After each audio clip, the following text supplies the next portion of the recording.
If you're trying to choose an air fryer right now, you've probably hit the same wall. Side-by-side dual baskets or these new vertical towers. One eats your counter space, the other can leave you with uneven food. So the question is simple. Is the stack design actually smart or just clever marketing? This is the Cosori Turbo Tower Pro Smart. 10.8 liters, vertical layout, dual cooking zones. We looked at this 6 months ago. Now that it's actually been used, here's what holds up and what doesn't. And instead of guessing, I'm going to show you exactly how this works in real life. First thing, footprint. This gives you 10.8 liters total capacity, 4.3 on top and 6.5 on the bottom, but it takes up roughly the space of a single basket unit. That's the whole point of this design, but stacking only works if airflow is controlled properly, otherwise the top and bottom cook differently. Build quality is solid, no hollow plastic feel, and importantly, the baskets are ceramic coated and PFAS free, so no non-stick mystery chemicals and no scrubbing battles after cooking. Food actually slides off.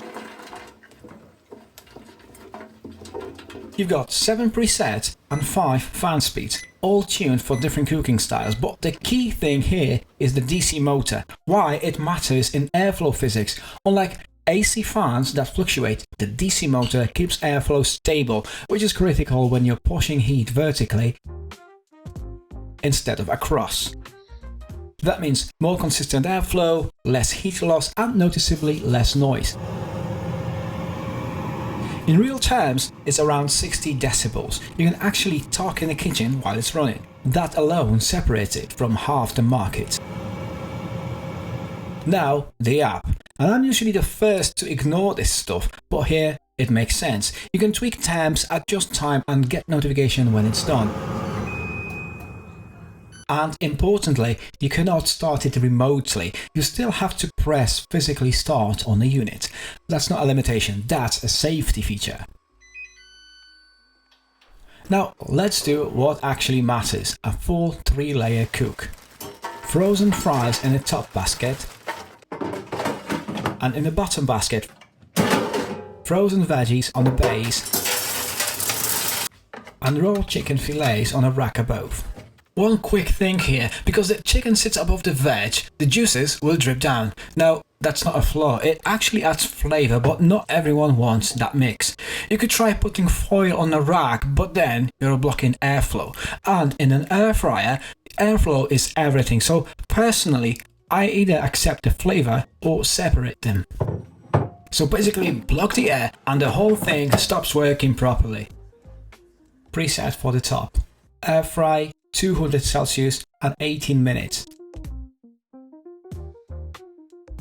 Preset for the bottom, it would be roast at 195 Celsius and 20 minutes.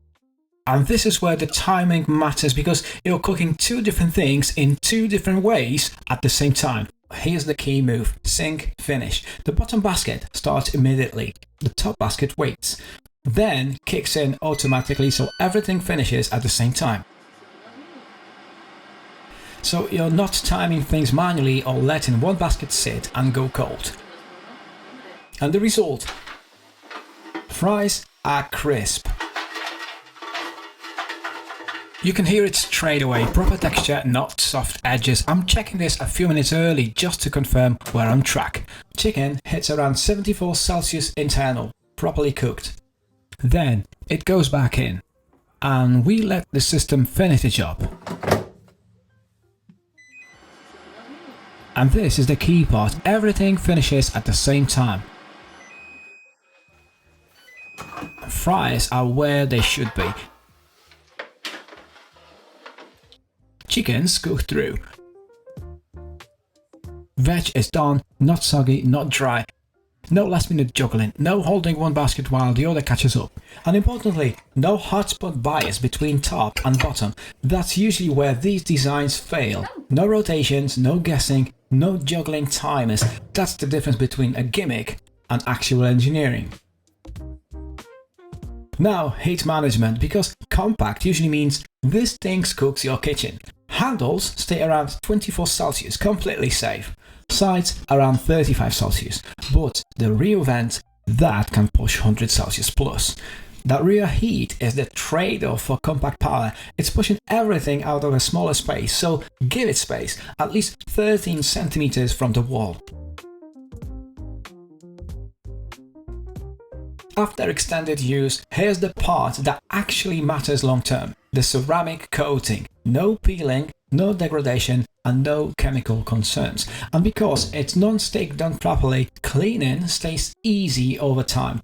That's what people actually care about after the first week.